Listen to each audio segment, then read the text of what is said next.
ए रानी काहे मिलवाल छोड़ देले हो? अरे बड़ी दिक्कत बा हो। का? घर के लोगवा जान गइल बा। ओ अब हमनी के कैसे मिल जाई? म्यूजिक बाय एलिसा।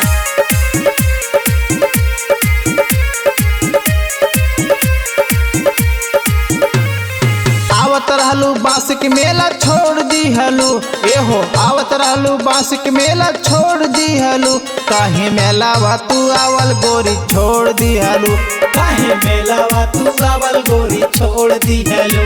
काहे मेलावा तू आवल गोरी छोड़ दी हेलू।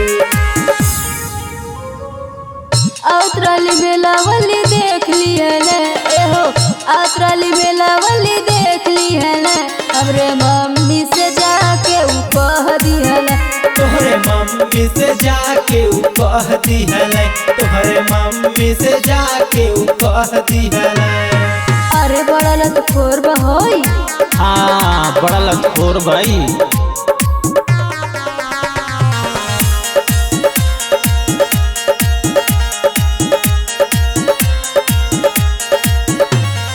मेला के बहाना हमसे मिलत रहलू खेत में। मिलत रहलू खेत में हो। मिलत रहलू खेत में।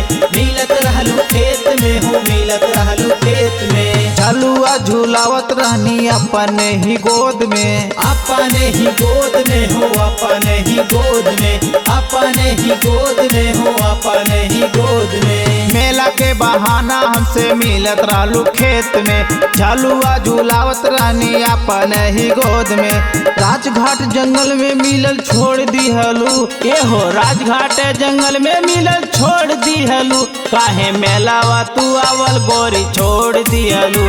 काहे मेलावा तू आवल गोरी छोड़ दी हेलू। काहे मेलावा तू आवल गोरी छोड़ दी हेलू।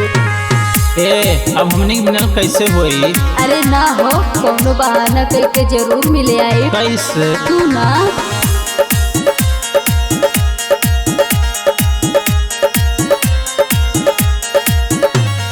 मेला आवे खातिर हमें मम्मी के मनाई। मम्मी के मनाई भो। मम्मी के मनाई। मम्मी के मनाई भो। मम्मी के मनाई। कही देव जतनी हम कपड़ा सियाई। कपड़ा सियाई भो। कपड़ा सियाई।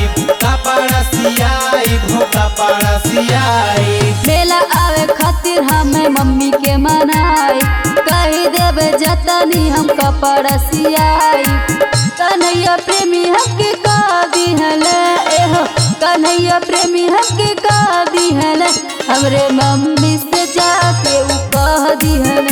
तोहरे मम्मी से जाके ऊ कह दी हेले। तोहरे मम्मी से जाके ऊ कह दी हेले। पवित्र रिकॉर्डिंग स्टूडियो दिल्ली।